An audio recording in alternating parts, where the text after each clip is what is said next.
El hombre que aparece en la imagen es Marcos Matsunaga, un exitoso empresario brasileño y heredero del famoso conglomerado alimenticio Yoki.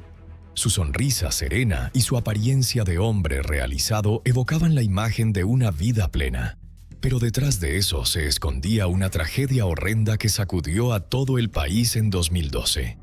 Marcos fue brutalmente asesinado y descuartizado por su propia esposa, Elise Matsunaga, apenas un día antes de cerrar un acuerdo multimillonario.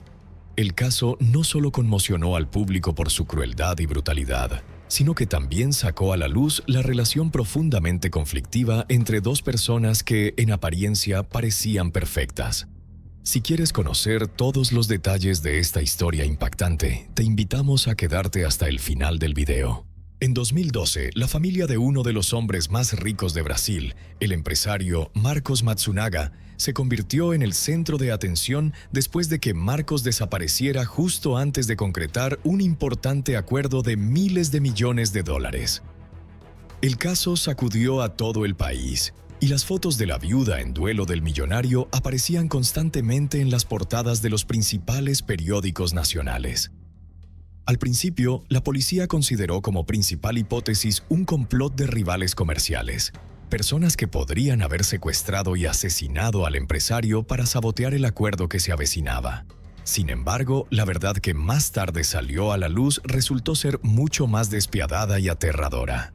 La historia de un asesinato a sangre fría y un intento espeluznante de encubrir el crimen se convirtió en la base de varios documentales. ¿Quién era Marcos Matsunaga?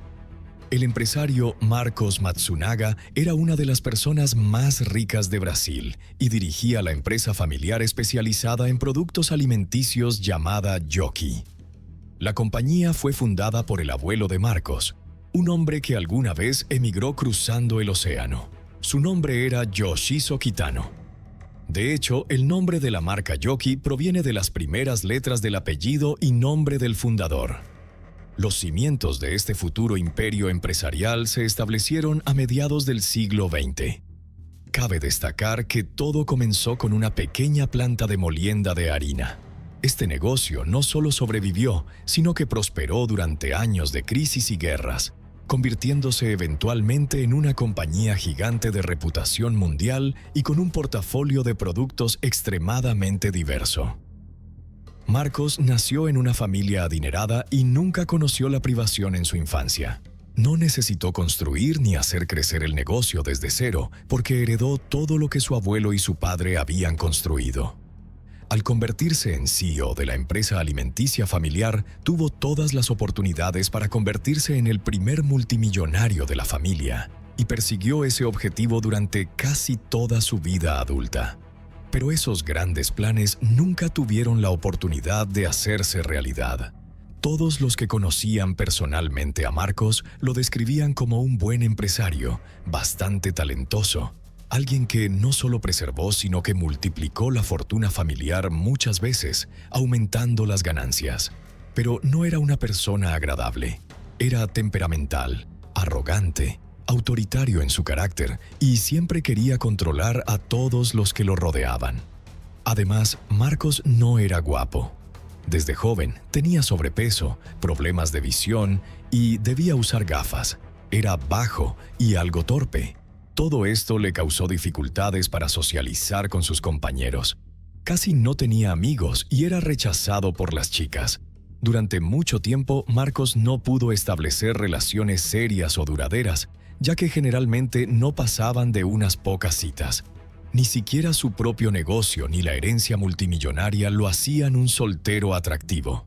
Hacía sentir incómodas a las mujeres por su arrogancia y egoísmo. Por eso, Marcos recurría con frecuencia a los servicios de prostitutas y mujeres que ejercían la profesión más antigua del mundo. En fuentes públicas casi no se revela nada sobre su primera esposa. Solo se sabe que no se casó por amor ni por pasión, sino más bien por desesperación y bajo la presión de los miembros de su familia. Aún así, el matrimonio duró algunos años, aunque ambos cónyuges casi de inmediato se arrepintieron de la decisión de formar una familia. Al principio, la joven esposa intentó soportar la complicada personalidad de Marcos, con la esperanza de que con el tiempo se convirtieran en una pareja feliz que se apoyara y comprendiera mutuamente. Pero se equivocó. Con el paso del tiempo se volvieron cada vez más distantes. Además, Marcos tenía frecuentes aventuras y ni siquiera intentaba ocultarlas o justificarlas. Buscaba amantes principalmente a través de sitios web donde las mujeres ofrecían sexo a cambio de dinero. Elise era una de esas mujeres. Era escort y su perfil estaba publicado en plataformas especializadas.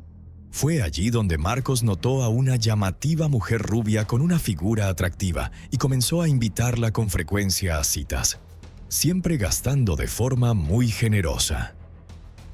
Elise era 6 años menor que Marcos. Nació y creció en una familia muy pobre y caótica, viviendo en una de las zonas con mayor índice de criminalidad de la ciudad. Elise no sabía quién era su padre biológico. Su madre era una alcohólica empedernida y estaba involucrada con hombres que también eran adictos como ella. La infancia de la niña fue extremadamente difícil y llena de sufrimiento. Desde muy temprana edad fue golpeada, acosada y abusada repetidamente por los hombres que vivían con su madre. Justo después de terminar la secundaria, Elise huyó de casa y dejó para siempre el barrio donde había crecido. Tomó cursos de formación en enfermería y luego consiguió trabajo en un asilo de ancianos. Sin embargo, pronto se dio cuenta de que cuidar de pacientes moribundos no era el límite de sus sueños ni de sus capacidades. Además, esta joven sensible y vulnerable se apegaba emocionalmente a los pacientes, y la muerte de cada uno la sentía como una tragedia personal. Unos años después, Elise decidió ingresar a la universidad y cambiar completamente de carrera. Eligió estudiar Derecho. Creía que era un campo prometedor que podía abrirle todas las puertas en la vida.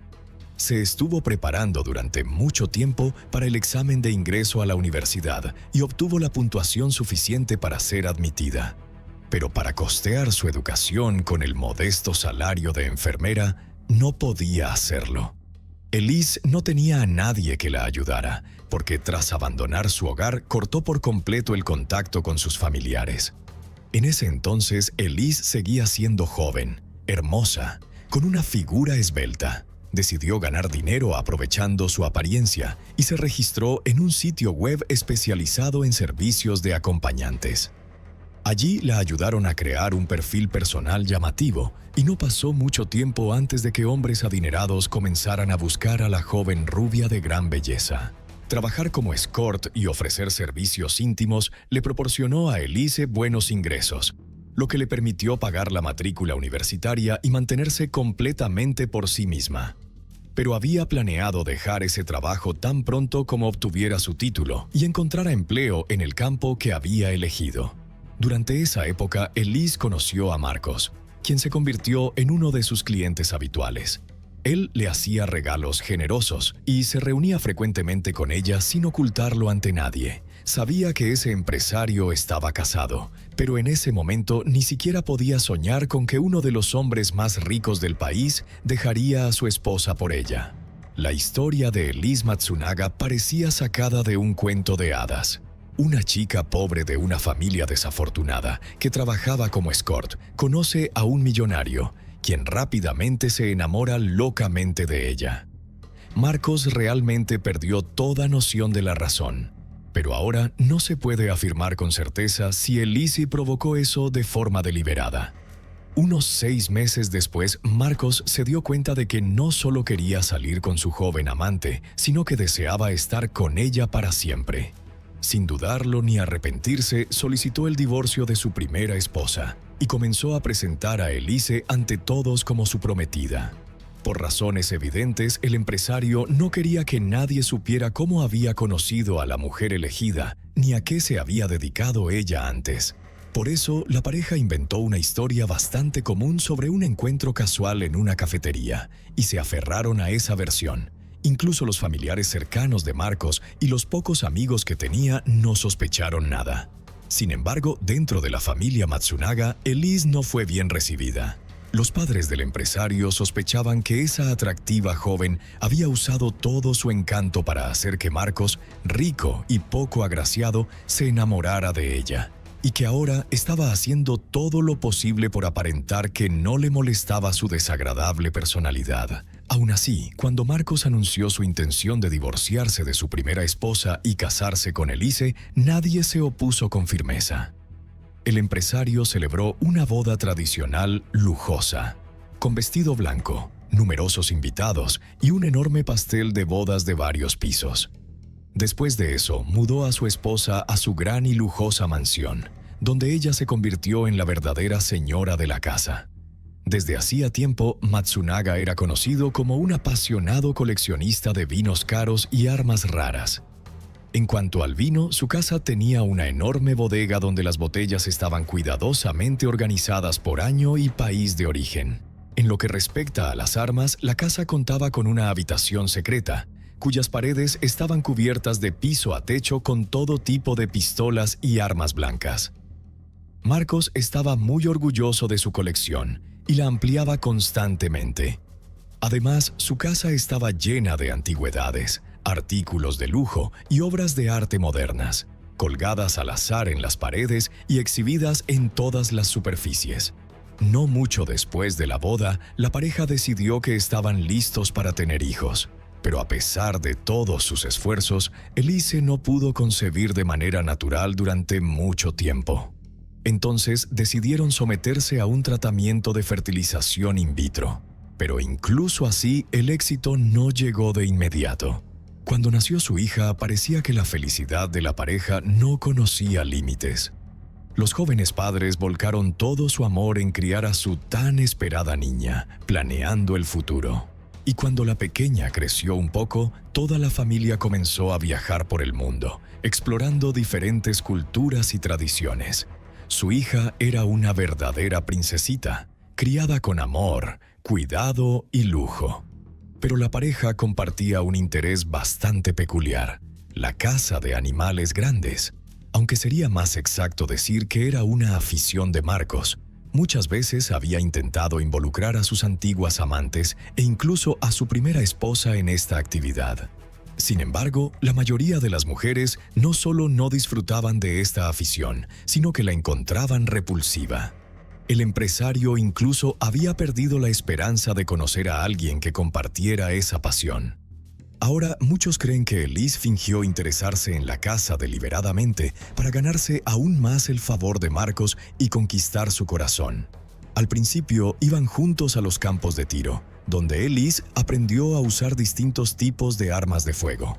Luego comenzaron a ir al bosque para cazar animales salvajes. Elise no sentía compasión al quitarle la vida a los animales y lo veía como una competencia.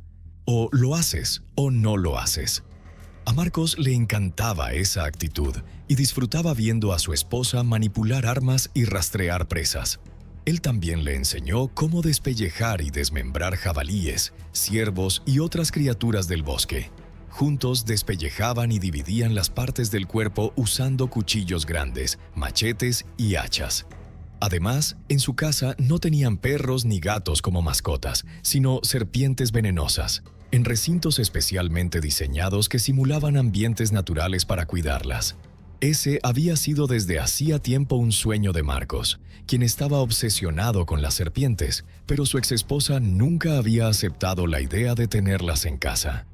Elise hizo que Marcos se enamorara por completo de ella al compartir esos intereses algo excéntricos. En la primavera de 2012, el empresario se preparaba para llevar a cabo lo que quizás sería el acuerdo más importante de su vida y carrera. Una operación que podría convertirlo en multimillonario y llevar sus ingresos a un nivel completamente nuevo. Estaba negociando activamente con muchos socios comerciales, planeando vender la empresa familiar y utilizar la enorme suma de dinero obtenida para invertir en un nuevo sector de negocios más rentable. Durante ese tiempo, Marcos Matsunaga rara vez estaba en casa, ya que estaba completamente absorbido por su trabajo y por concretar sus grandes planes. Él y su esposa se habían mudado a un apartamento de lujo ubicado en el centro financiero de la ciudad, no muy lejos de la sede de su empresa.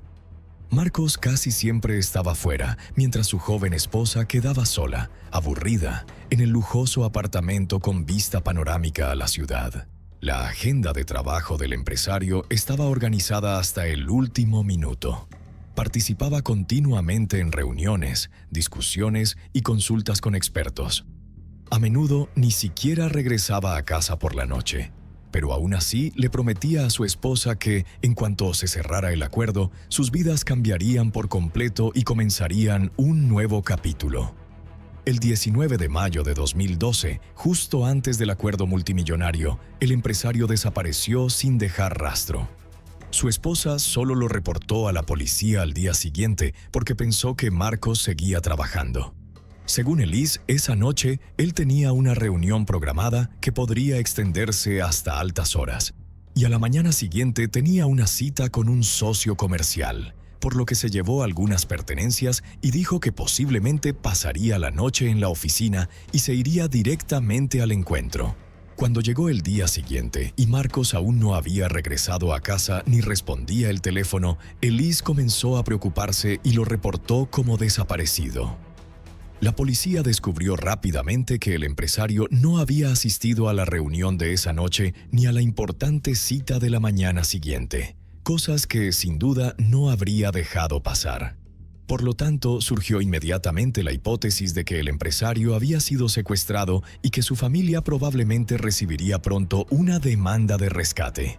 Pero pasaron 24 horas, luego un segundo día, y aún no había ninguna exigencia de rescate, y la esperanza de que Matsunaga estuviera vivo se fue desvaneciendo poco a poco.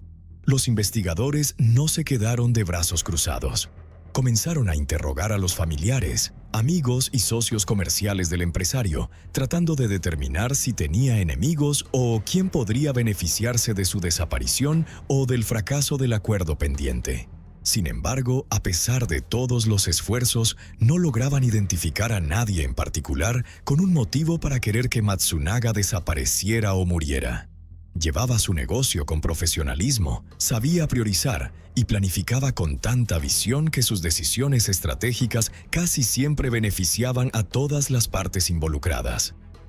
Unos días después, Elise llevó a su pequeña hija a casa de sus suegros para contarles cosas que no se había atrevido a decirle a la policía. La joven, entre lágrimas, reveló que su esposo mantenía desde hacía tiempo una aventura con una chica llamada Natasha Villalima, y que ni siquiera lo ocultaba.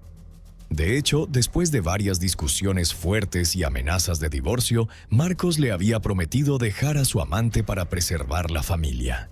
Pero en la práctica simplemente seguía viendo a Natasha de forma más discreta para evitar más problemas familiares. Elise lo había presentido todo y decidió contratar a un investigador privado para reunir pruebas de la infidelidad de su esposo.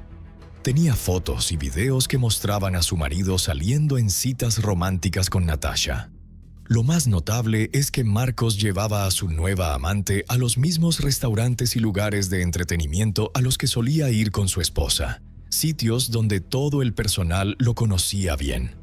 Parecía que Marcos deliberadamente le mostraba a todos que despreciaba tanto a su esposa que podía tener una aventura abiertamente, sin necesidad de ocultarla. Más tarde se descubrió que Natasha Lima era alguien a quien el empresario había conocido en el mismo sitio web de servicios de acompañantes, el lugar donde una vez conoció a Elise. Se conocían desde hacía unos 5 meses, durante los cuales Marcos le regaló un auto costoso e incluso pagó una gran suma de dinero para que Natasha eliminara su perfil de ese sitio web. Elise mostró las fotos y videos que probaban la infidelidad de su esposo a sus suegros. También reveló que le había mostrado esas pruebas a Marcos el día anterior a su desaparición. Pero en lugar de dar explicaciones o disculparse, Marcos simplemente hizo sus maletas, le dijo a su esposa que la iba a dejar y luego se fue del apartamento, desapareciendo sin dejar rastro. Según el relato de Elise, su esposo, movido por la pasión, decidió huir con su nueva amante. Pero todos los que conocían a Matsunaga insistieron en que él jamás abandonaría su trabajo y desaparecería así como así, porque era demasiado serio respecto a la carrera que su familia había construido durante décadas. La respuesta a muchas preguntas se encontró aproximadamente una semana después, cuando, en una zona remota a unos 50 kilómetros del hogar del empresario, un transeúnte descubrió bolsas de basura esparcidas por el lugar. Dentro había partes de un cuerpo humano. El hombre avisó de inmediato a la policía sobre este hallazgo espeluznante, y poco después se identificó a la víctima como Marcos Matsunaga, quien había sido objeto de una búsqueda a nivel nacional. Los expertos determinaron que el empresario había recibido un disparo en la cabeza y, posteriormente, su cuerpo fue desmembrado, empacado en bolsas de basura y trasladado a las afueras de la ciudad. Cabe destacar que, según los médicos forenses, el autor del crimen probablemente era un cirujano o un carnicero profesional con habilidades avanzadas en el uso del bisturí. Esta conclusión era inevitable al considerar la forma en que se realizaron los cortes, precisos y profesionales, exactamente en los puntos necesarios para separar las partes del cuerpo.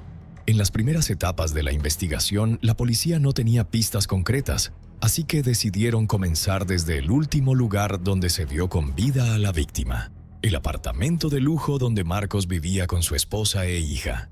Este complejo estaba equipado con numerosas cámaras de vigilancia y se empezó a revisar minuciosamente todo el material grabado. Se descubrió que la noche antes de la desaparición, la pareja pidió comida para llevar. En las grabaciones de la cámara del ascensor, se ve a Marcos bajando a la planta baja y luego regresando con cajas de pizza en la mano. Entró al apartamento y desde ese momento no volvió a aparecer, ni esa noche, ni durante la noche, ni al día siguiente. Marcos parecía haberse desvanecido dentro de su propio hogar. Sin embargo, a la mañana siguiente, su esposa salió del apartamento con 3 grandes maletas con ruedas.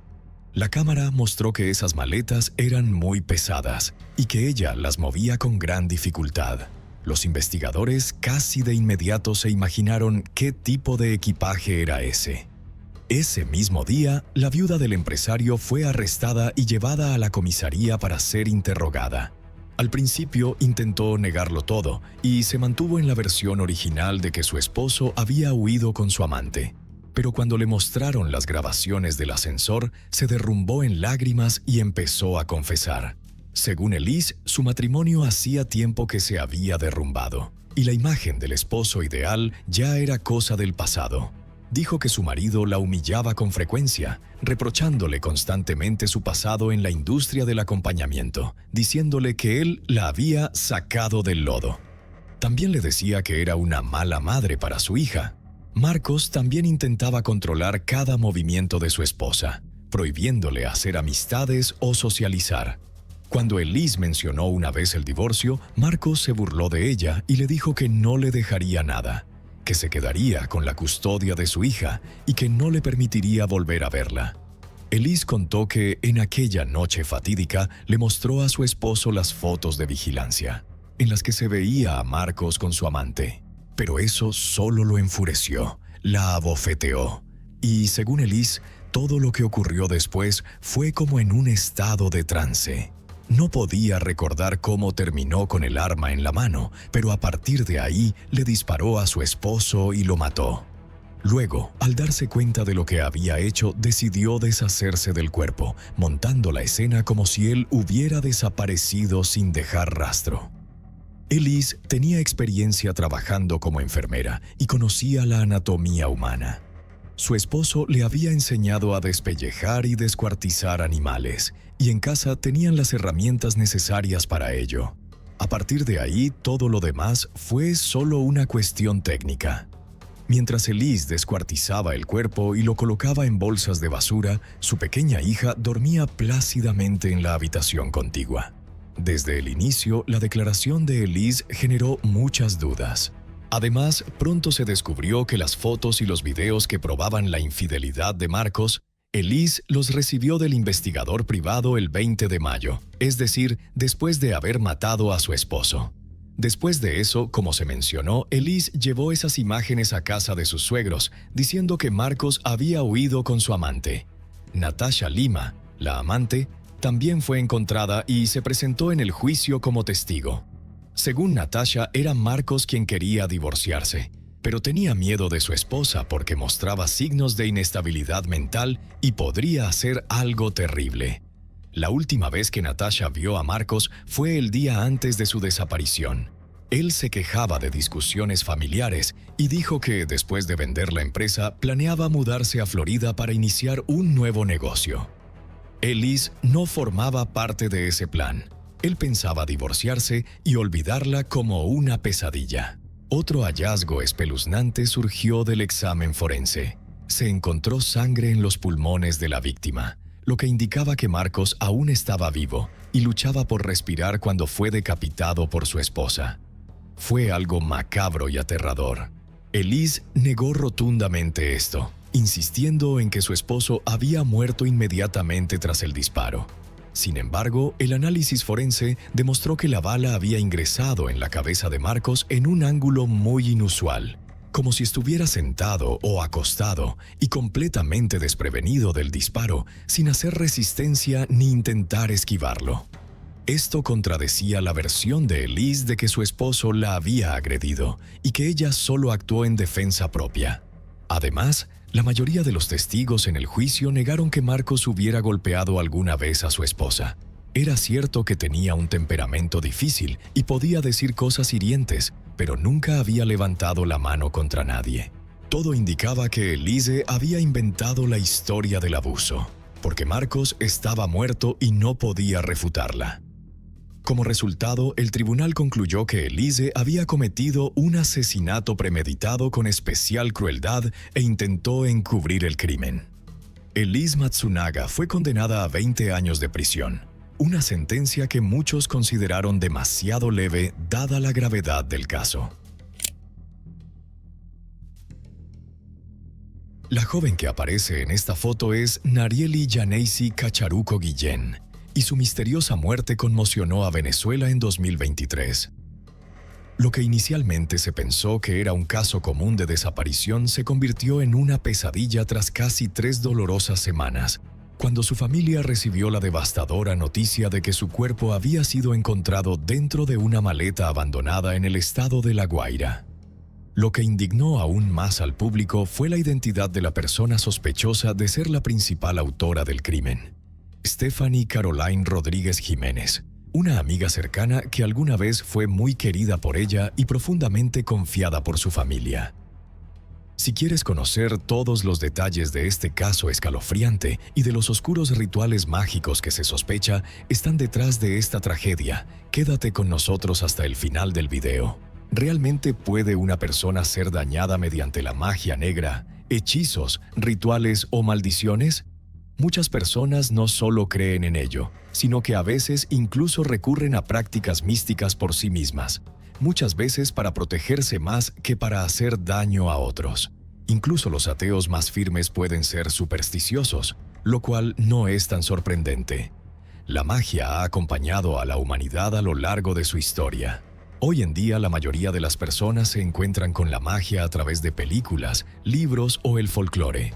Pocos consideran realmente las posibles consecuencias de los rituales místicos y los efectos negativos que tales prácticas pueden tener sobre una persona. Hace algunos años, el caso de Narieli Yaneisi Cacharuco Guillén, una joven de 15 años, sacudió a Venezuela y atrajo una gran atención pública, en gran parte debido a un video grabado por su padre pocos días antes de la trágica muerte de su hija.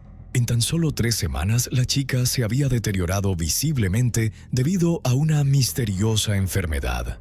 Ni los médicos ni los sanadores populares más conocidos pudieron ayudarla. Entonces, su mejor amiga confesó algo que dejó al mundo entero atónito. Narieli, o simplemente Nuli, como la llamaban sus seres queridos, nació en julio de 2004 en la ciudad portuaria de La Guaira, a lo largo de la costa caribeña. Esta ciudad es la capital del estado venezolano del mismo nombre. Era la hija menor de una familia modesta encabezada por Andri y José Gómez Guán. Su padre trabajaba como estibador en el puerto local, mientras que su madre se quedaba en casa para cuidar de la familia y criar a sus hijas. Nuli creció siendo una chica inteligente, alegre y extrovertida.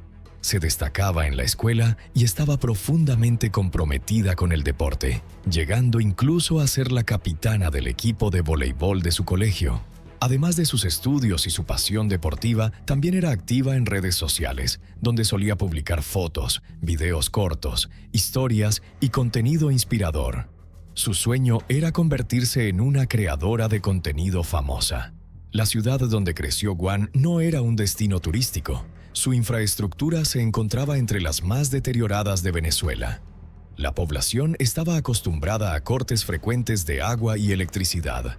Esta situación afectaba gravemente al sistema de salud local.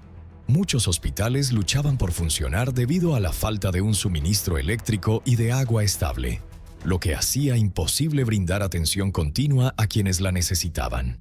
Sin embargo, las dificultades compartidas parecían unir al pueblo de La Guaira, creando un fuerte sentido de comunidad. Las personas trataban de vivir vidas plenas y disfrutar de pequeños placeres cuando era posible. Los adolescentes solían organizar fiestas en azoteas con música y baile, usando viejos parlantes portátiles para ambientar. Narieli era una cara conocida en esas reuniones y siempre era el alma de la fiesta.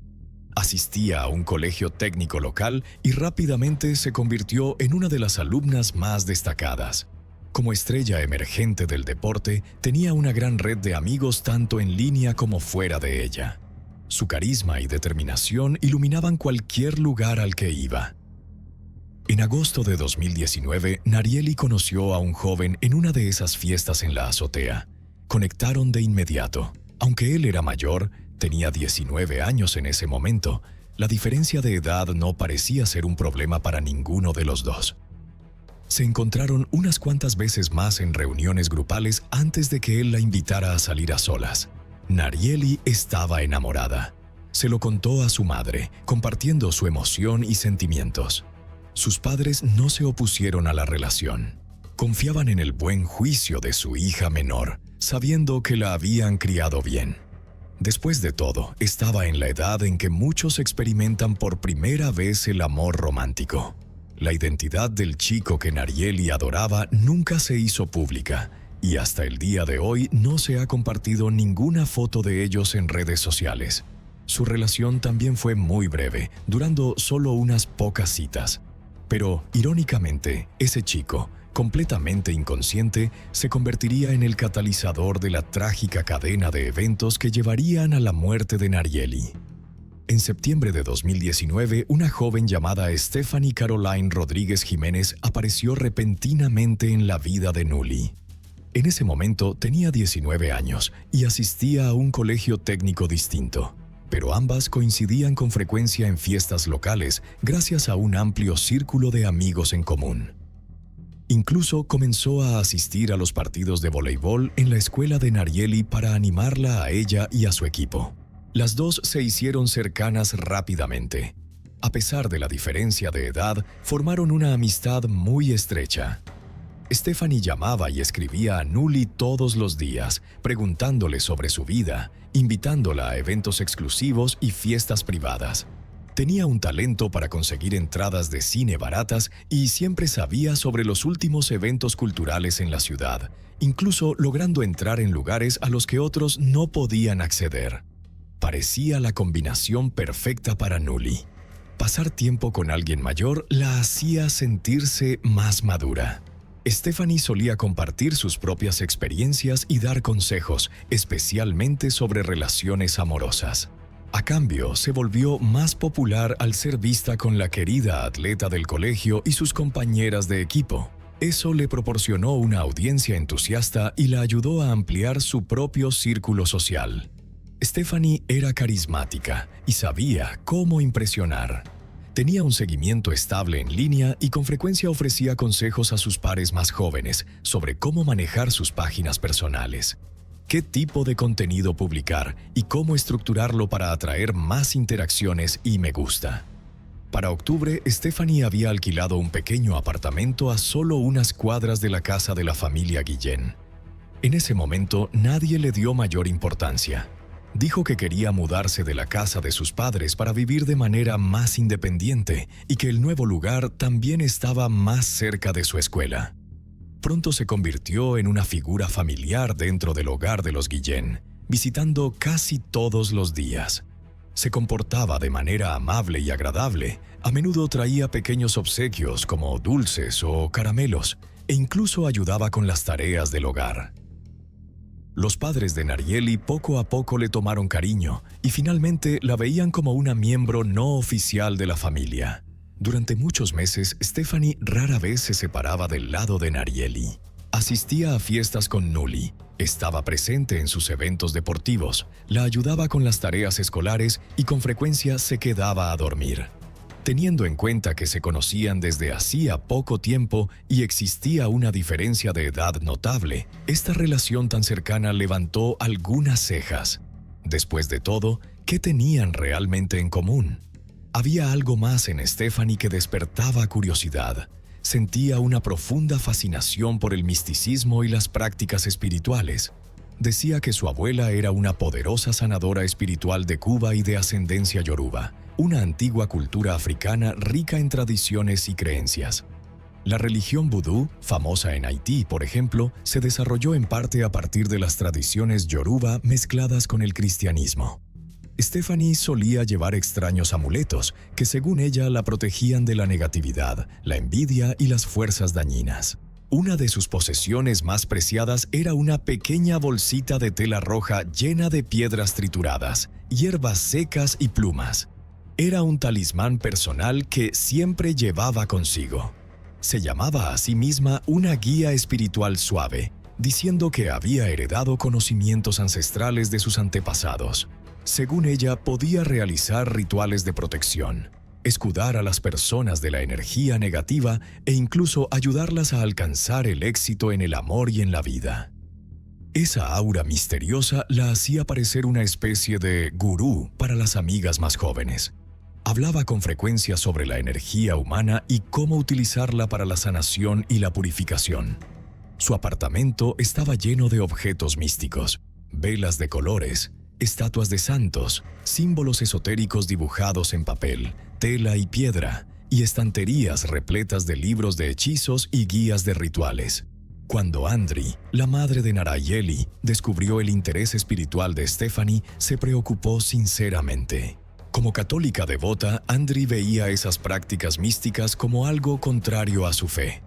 En un momento, incluso consideró prohibirle a su hija que pasara tiempo con Stephanie.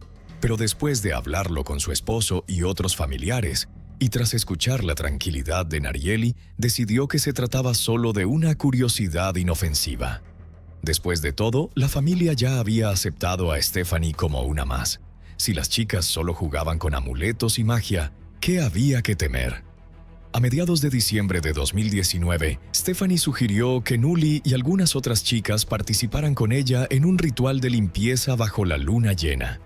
Esa noche, el grupo de chicas fue a la playa llevando velas y pequeñas estatuas místicas.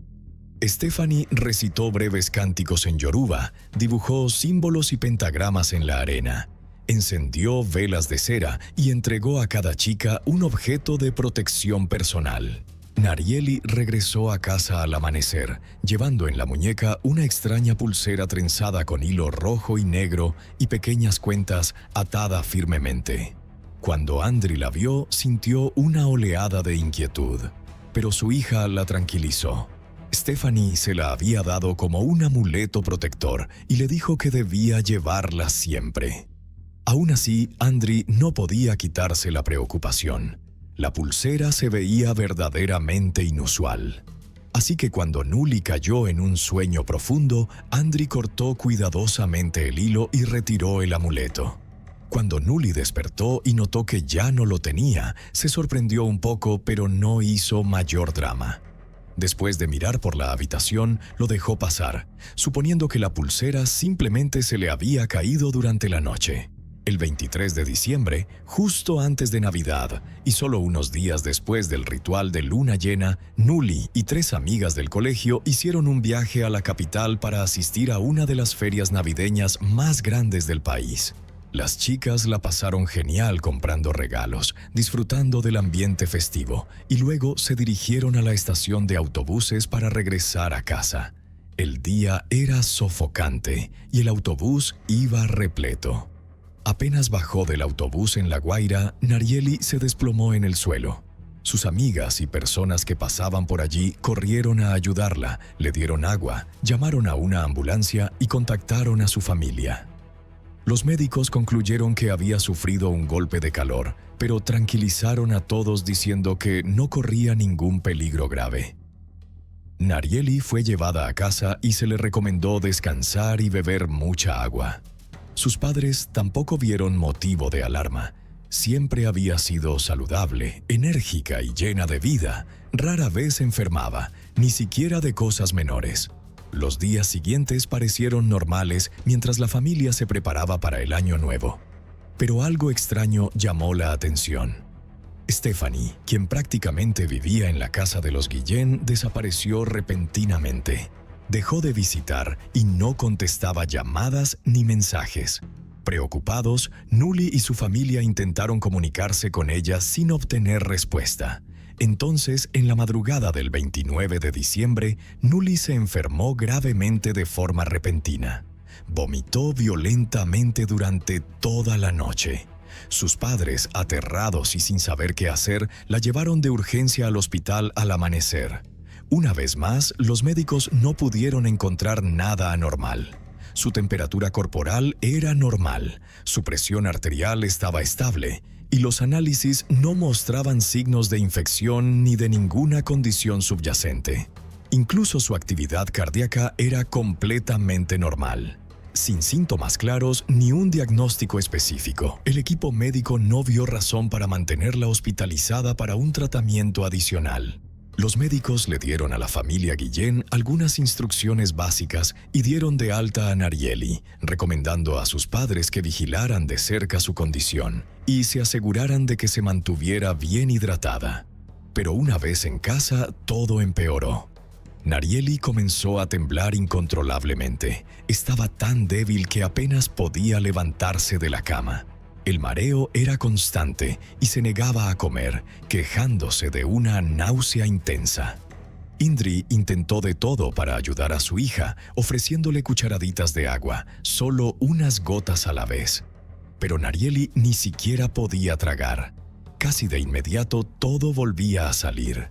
Lo extraño era que no presentaba otros síntomas que indicaran un resfriado, intoxicación alimentaria ni ninguna enfermedad conocida. Su temperatura y presión arterial seguían completamente normales. El 2 de enero, la familia volvió a llamar a un médico a domicilio. No pudo determinar qué estaba ocurriendo, pero se preocupó por su agotamiento severo y sugirió llevarla al hospital para una evaluación completa. Sin embargo, un análisis de sangre exhaustivo, pruebas de parásitos, un electrocardiograma y otras evaluaciones no revelaron nada anormal. Los médicos no detectaron signos agudos, pero aún así recomendaron que la familia la llevara a un centro médico más grande en la capital para una evaluación más profunda. Mientras tanto, la condición de Nuli continuaba deteriorándose. Ya no podía comer alimentos sólidos y poco después ni siquiera podía beber agua. Su madre llamó a numerosos hospitales y clínicas privadas en la capital, pero todos rechazaron recibirla. O no había camas disponibles, o el personal médico decía que no podían admitirla sin un diagnóstico claro. Todo se descontroló rápidamente. En tan solo una semana, Narieli perdió más de 5 kilogramos. Esa cantidad de peso es peligrosa para cualquiera, especialmente para una joven delgada. Fue desgarrador presenciarlo. El médico de la familia solo podía negar con la cabeza, impotente, mientras sus padres se volvían cada vez más desesperados, sin saber cómo ayudar a su hija, que parecía desvanecerse frente a sus ojos. Para el 4 de enero, Narieli ya no podía tragar nada y estaba tan débil que no podía sentarse. Su voz se volvió extraña y eventualmente desapareció por completo. Solo podía responder con gestos o asentimientos. Unos días después, ni eso pudo seguir haciendo. Comenzó a parpadear una vez para decir sí, 2 veces para decir no. No podía enfocar la vista y con frecuencia se quedaba mirando fijamente al vacío. El 5 de enero, el médico la visitó de nuevo y solo pudo confirmar que sufría de un agotamiento extremo por causa desconocida. Otra ronda de exámenes volvió a descartar infecciones y no mostró problemas agudos. Casi todos sus signos vitales estaban dentro de los rangos normales, salvo por una leve disminución de la glucosa en sangre. Los médicos le administraron líquidos por vía intravenosa para evitar la deshidratación, pero Narieli seguía sin poder comer ni beber. Cada intento desencadenaba una nueva ola de náuseas. Aún así, no había camas disponibles en los hospitales de la capital, y los médicos locales seguían sin poder ofrecer ninguna explicación. A medida que su condición empeoraba, sus padres comenzaron a creer que la causa podía estar más allá del alcance de la medicina moderna. En su desesperación, recurrieron a practicantes de curación tradicional y limpieza espiritual, personas que se cree poseen conocimientos sobre sanación ancestral y protección mística. El 6 de enero de 2020, el padre de Narieli grabó un breve video con su teléfono. En el clip, ella está sentada en una cama, con los ojos bien abiertos pero completamente desenfocados, mirando hacia la nada. Sus labios se movían levemente, pero no emitía sonido alguno.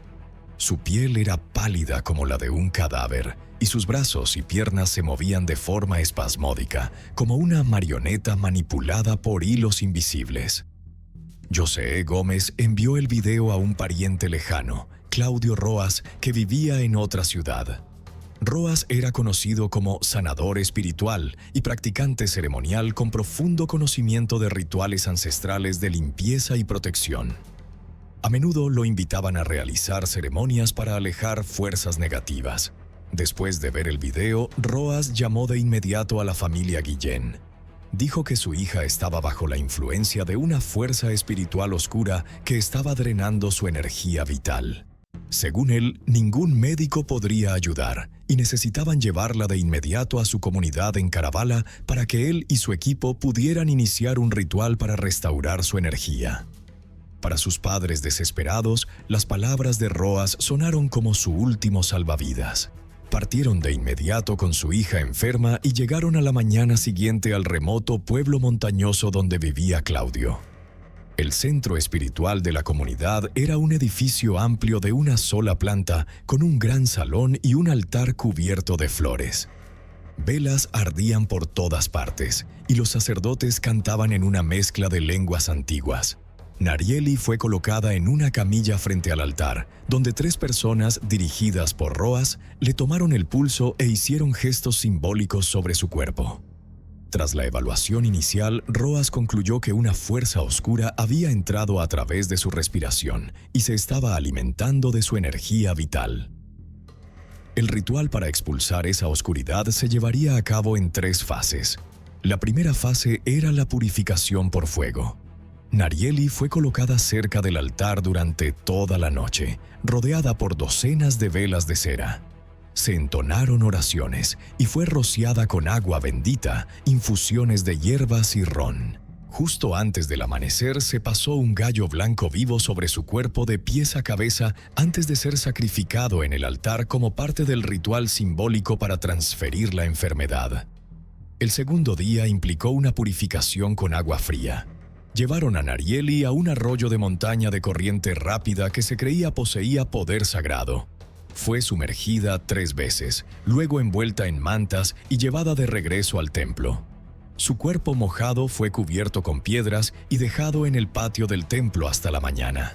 Puede sonar extremo, pero ocurrió un cambio evidente. Sus extremidades dejaron de temblar y su respiración se volvió más tranquila. En el tercer día, fue ungida con una mezcla especial de hierbas de la cabeza a los pies y luego se le dio a beber un alcohol medicinal. La creencia era que si podía tragar aunque fuera un solo sorbo, la limpieza habría tenido éxito y estaría en camino a la recuperación. Pero Nuli aún no respondía. Cualquier cosa que se le vertiera en la boca simplemente salía de nuevo. No obstante, Roas insistió en que el ritual se había realizado correctamente, que la energía oscura había sido eliminada y que el resto ahora dependía de poderes superiores. La familia se quedó una noche más para seguir orando y realizando rituales con humo de hierbas, y luego partieron el 10 de enero para regresar a casa con su hija. Mientras Andri y José Gómez luchaban desesperadamente por salvar a su hija menor, el resto del mundo parecía desvanecerse en segundo plano. Se dieron cuenta de que la mejor amiga de Narieli, Stephanie, había desaparecido por completo, pero no tenían ni la fuerza ni los medios para investigar. Fueron los hermanos mayores de Narieli quienes decidieron averiguar qué pasaba con Stephanie. Se sorprendieron al descubrir que se había mudado abruptamente de su apartamento, a pesar de que aún le quedaba casi un mes de contrato. Stephanie desapareció exactamente el día en que Narieli dejó de beber agua. No contestaba llamadas ni mensajes. No solo parecía estar evitando a la gente, sino que daba la impresión de haber huido. El momento de su desaparición generó una fuerte sospecha. Incluso había dejado pertenencias personales, lo que hacía su partida repentina aún más sospechosa. En la noche del 11 de enero, alrededor de las 7:30 p.m., Narieli murió en los brazos de sus padres.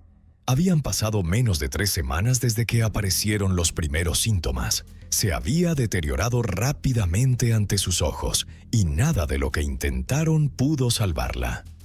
El informe médico oficial indicó como causa de muerte una neumonía por agotamiento severo. Como la causa se consideró natural, no se realizó ninguna autopsia ni se ordenaron pruebas toxicológicas. Narieli fue enterrada al día siguiente en una ceremonia tranquila en el cementerio local, a la que asistieron solo familiares cercanos. Luego, el 14 de enero, Stephanie reapareció, contactando a amigos en común y preguntando qué había pasado con Narieli. Cuando la noticia llegó a los padres en duelo, la buscaron y la enfrentaron, exigiendo respuestas. Al ser presionada para decir la verdad, finalmente confesó lo que había hecho. Stephanie estaba visiblemente aterrorizada. Insistió en que no había querido hacer daño de verdad a nadie y que nunca pensó que las cosas llegarían tan lejos, pero luego admitió haber lanzado una maldición espiritual sobre Nuli por celos. El chico con el que Nuli había salido el verano anterior era alguien que también le gustaba a Stephanie. Cuando él eligió a Nuli en lugar de a ella, Stephanie se sintió insultada. Fue entonces cuando decidió hacerse amiga de la chica con intenciones oscuras. Después de ganarse la confianza de Narieli y volverse parte del círculo íntimo de la familia Guillén, Stephanie comenzó a recolectar objetos personales de su amiga. Robó una camiseta sudada después de hacer ejercicio, tomó mechones de cabello de un cepillo, se quedó con una cuchara usada después del almuerzo, e incluso recuperó un pañuelo ensangrentado de la basura después de que Narieli se cortara accidentalmente. Stephanie llevó todos esos objetos a un antiguo cementerio, donde realizó un ritual y los enterró en una tumba. Según ella, esto tenía el propósito de vincular un espíritu a Narieli mediante una forma simbólica de posesión. Pero no terminó allí. Más adelante, Stephanie encontró una zona afectada por inundaciones donde desenterró fragmentos de restos humanos y tejido parcialmente descompuesto. Los molió hasta hacerlos polvo. Los mezcló con tierra de cementerio y comenzó a agregarlos lentamente a la comida y bebida de Narieli durante varios meses. Conmocionados por la confesión, los padres de Narieli llevaron directamente a Stephanie a la estación de policía local y exigieron que repitiera su historia. Lo hizo, pero las autoridades no tomaron ninguna medida. Según la legislación venezolana, las prácticas místicas como la brujería o los rituales espirituales no se consideran delitos ni infracciones administrativas. ¿Podría ser acusada de algo más grave, como envenenamiento intencional? Posiblemente. Después de todo, había admitido alimentar a Narieli con una mezcla que contenía restos humanos y tierra de cementerio.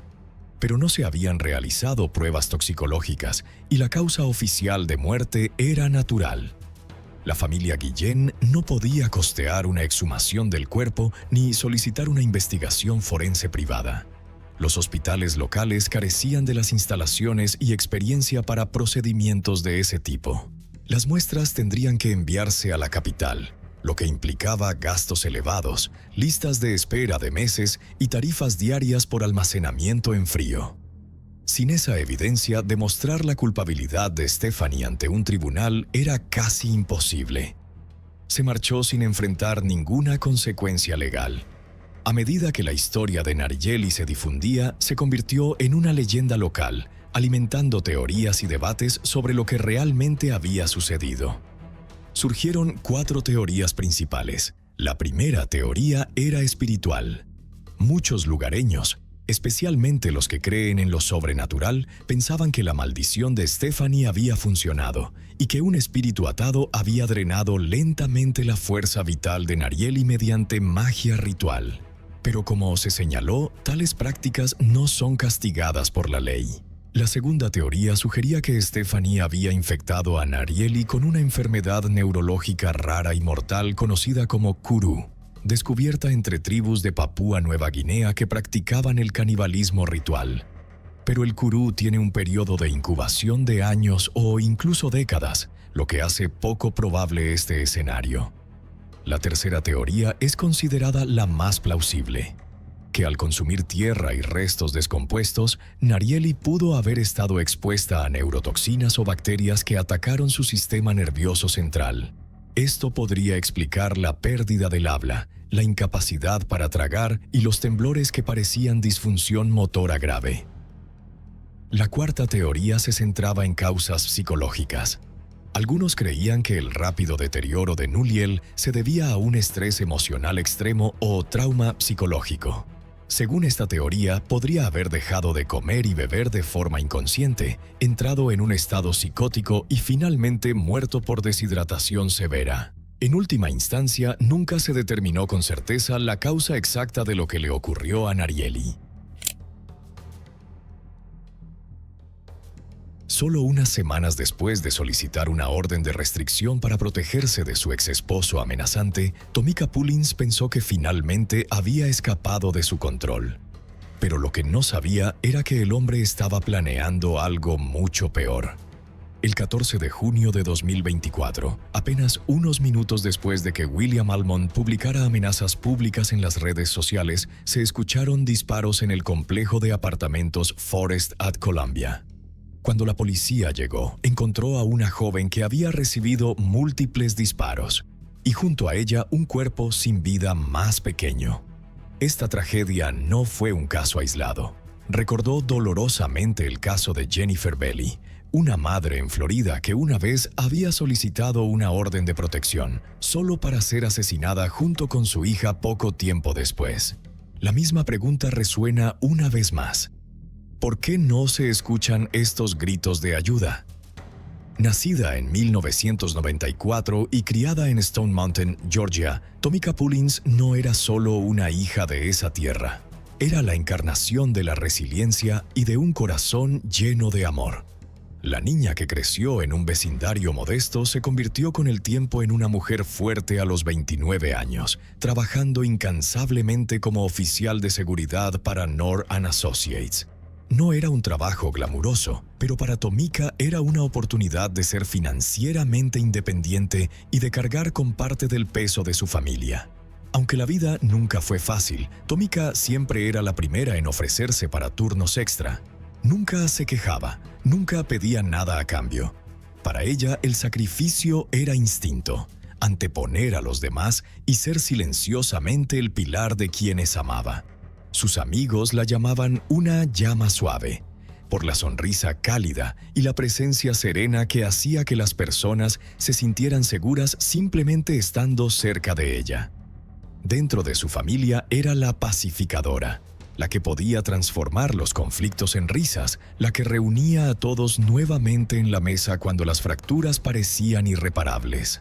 La lealtad, para Tomika, no era algo que se decía, era algo que se hacía.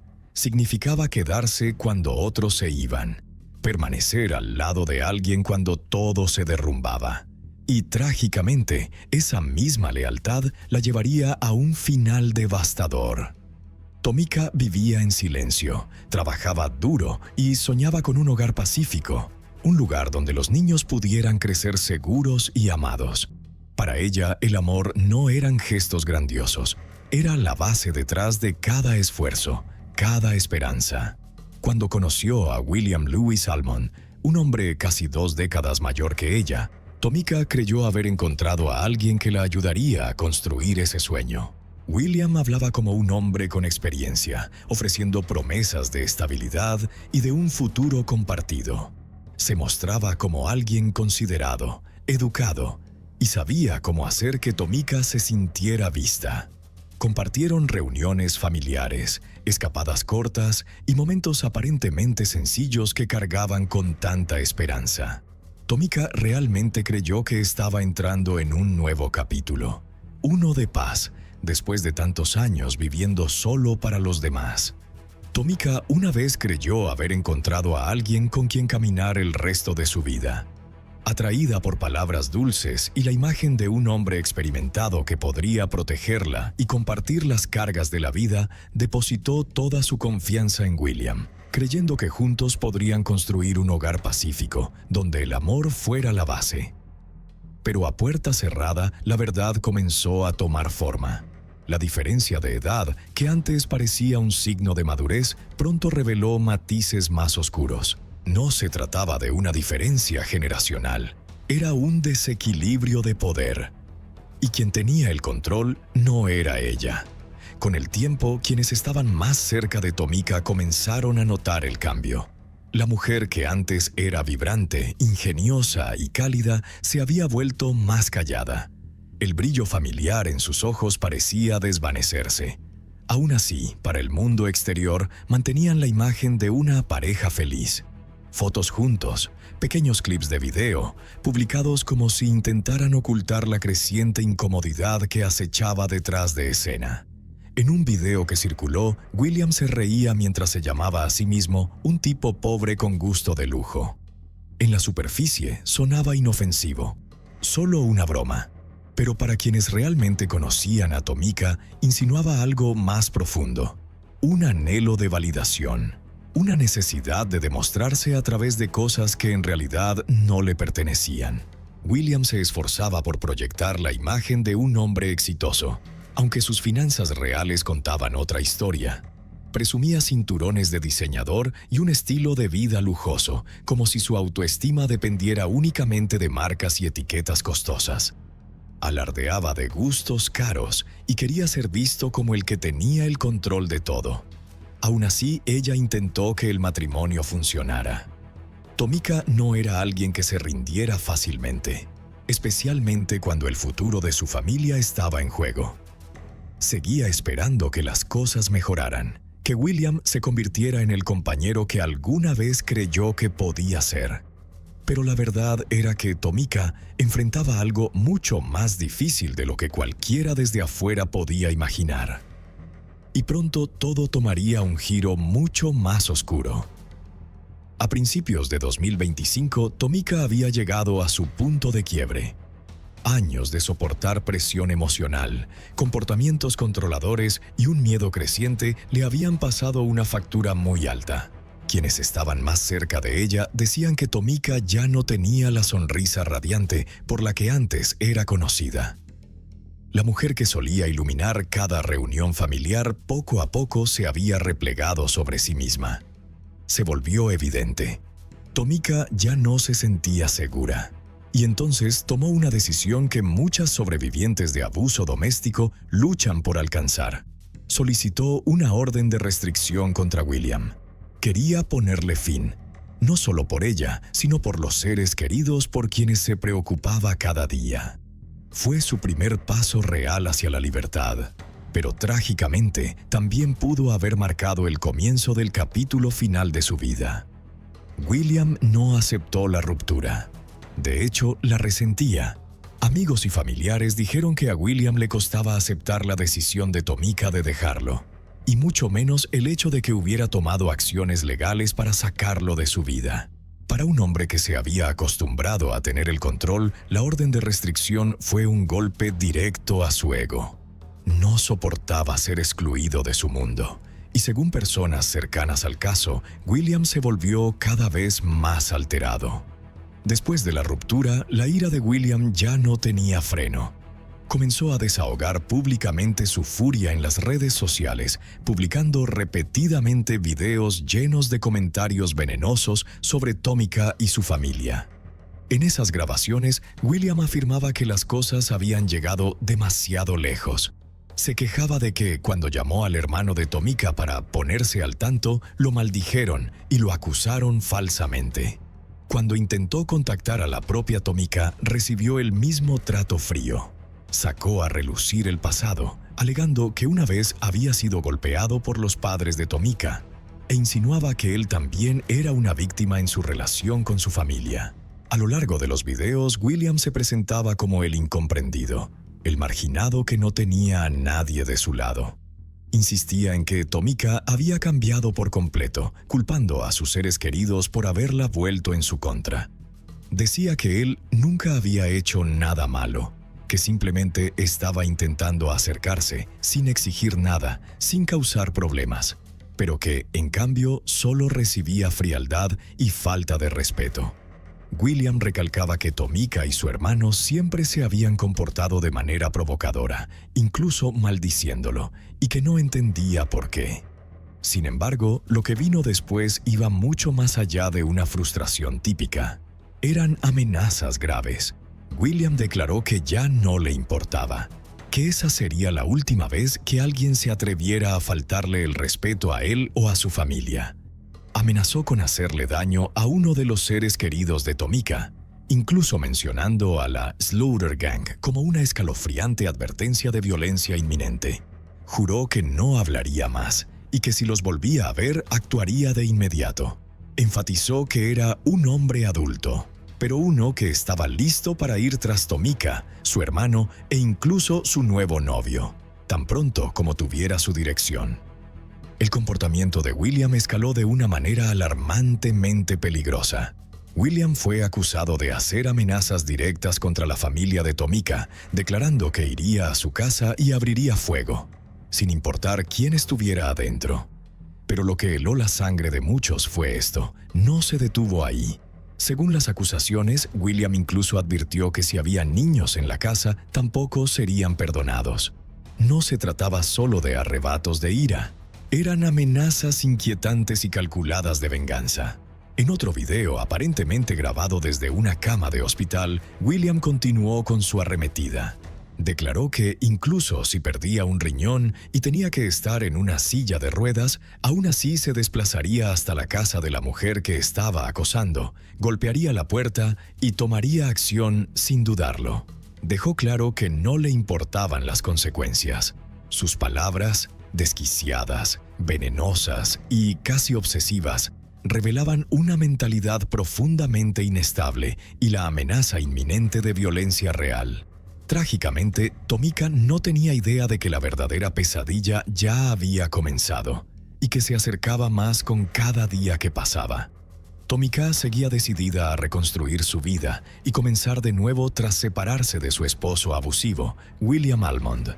Concentrada en dejar el pasado atrás, se mudó al complejo de apartamentos Forest at Columbia, en Columbia Drive, en el condado de DeKalb, un lugar que ofrecía un nuevo comienzo y la promesa de seguridad para ella y su familia.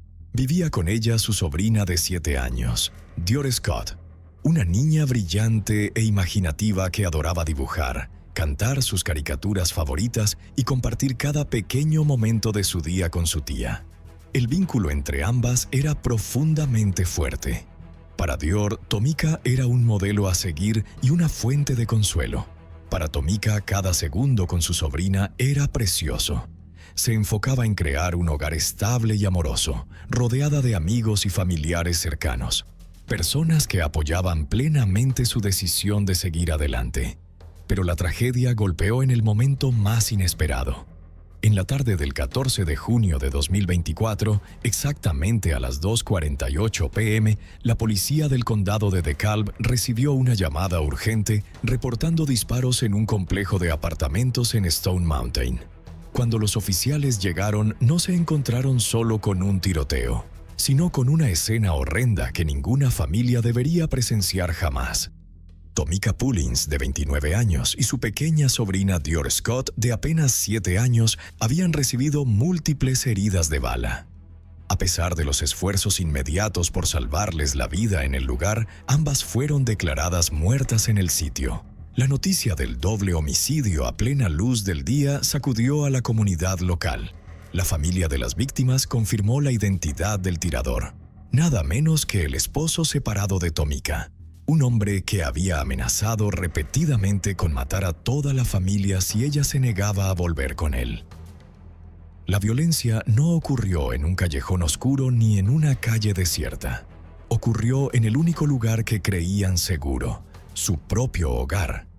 ¿Qué puede llevar a un hombre a perder el control de forma tan absoluta como para apretar el gatillo una y otra vez contra las mismas personas que alguna vez lo llamaron familia? La policía inició de inmediato una investigación, y la aterradora verdad salió a la luz poco después. Según testigos, un hombre llegó al apartamento esa tarde. Cuando se le negó la entrada, estalló en furia. Sin dudarlo, rompió una ventana y comenzó a disparar repetidamente hacia el interior. Ese hombre fue identificado como William Lewis Almond, de 48 años, esposo separado de Tomika y, trágicamente, tío político de Dior. Los investigadores pronto confirmaron lo que muchos temían. Después de que William publicara sus videos amenazantes en línea, había llevado a cabo sus intenciones mortales. Se presentó en la residencia de Tomika e intentó entrar por la fuerza al apartamento. Tras negársele la entrada, rompió una ventana y abrió fuego repetidamente a través del vidrio roto, matando a ambas víctimas. Después de cometer los asesinatos, William huyó del lugar, lo que desató una intensa persecución que se extendió por todo el condado de DeKalb y las áreas circundantes. Mientras la policía inundaba las calles y los vecinos permanecían paralizados por el miedo, los investigadores trabajaban con urgencia. Al menos 20 vehículos policiales rodearon la zona. Los agentes tocaron cada puerta, buscaron testigos, revisaron grabaciones de vigilancia y reunieron cualquier pista que pudiera conducir al paradero del sospechoso. William Lewis Almond fue considerado armado y extremadamente peligroso, y las autoridades se tomaron muy en serio la amenaza que representaba para la comunidad. La tensión aumentaba a medida que pasaban las horas. Toda la comunidad contenía el aliento, esperando ansiosamente noticias de parte de las fuerzas del orden.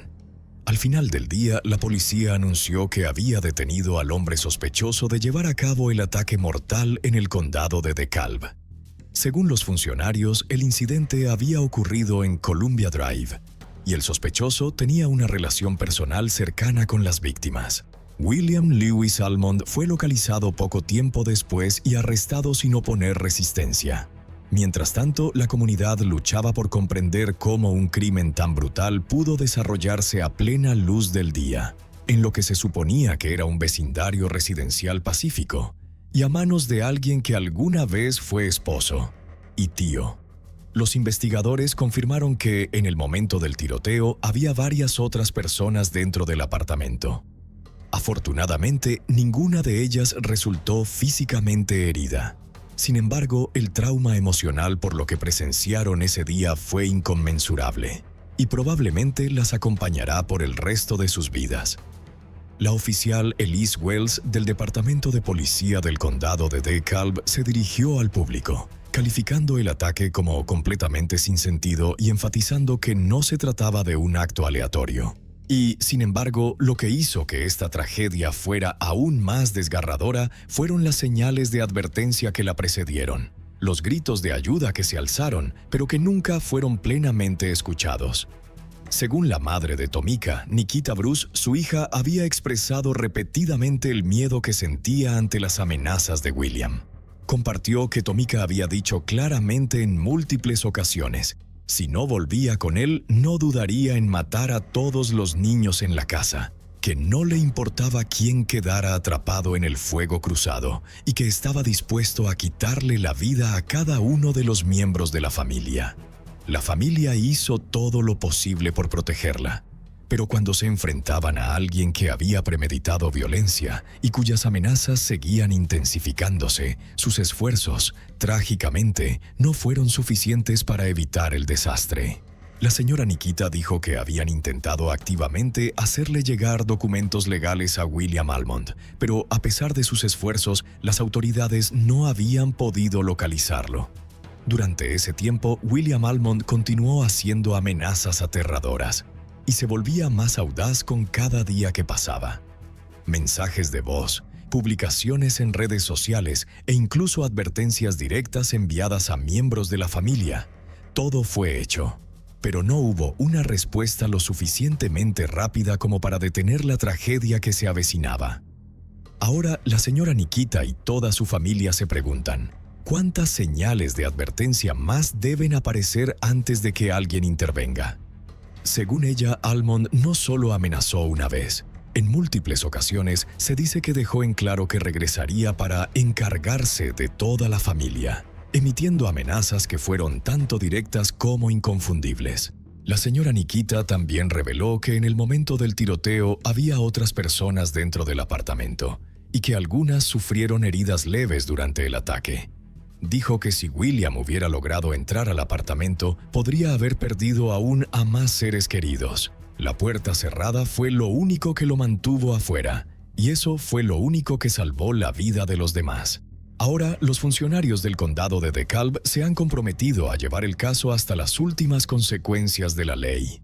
La directora ejecutiva del condado de DeKalb, Lorraine Cochran Johnson, ofreció una declaración emocional expresando un profundo dolor por la tragedia.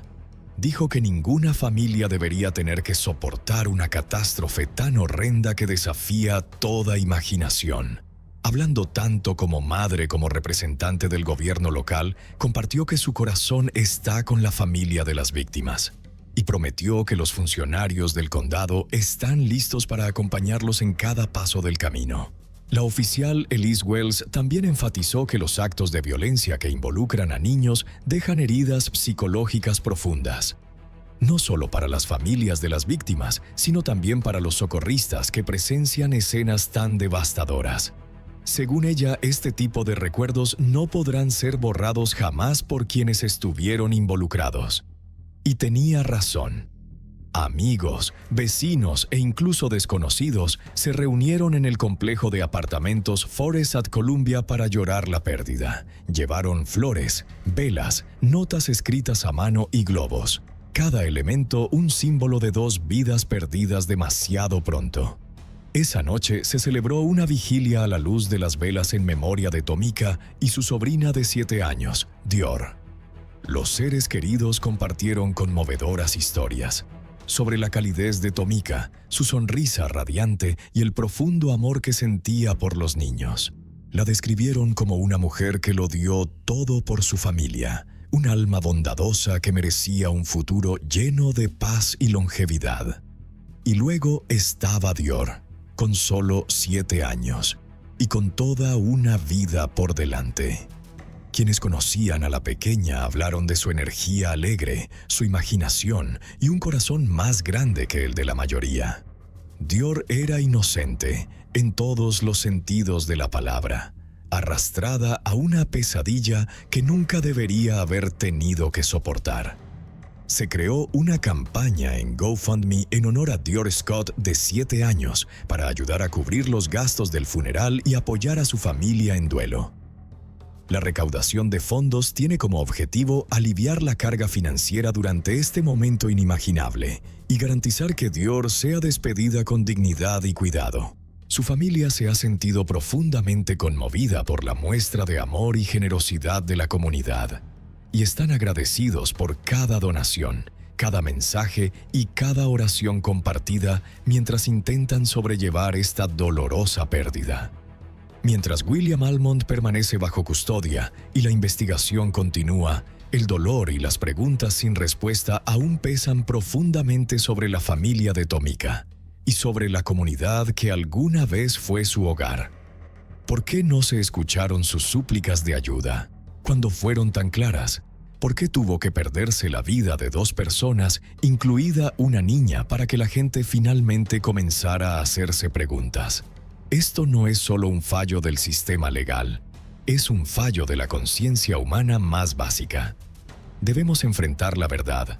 Demasiadas víctimas han alzado la voz solo para que sus palabras se ahoguen entre la indiferencia, las demoras y la burocracia.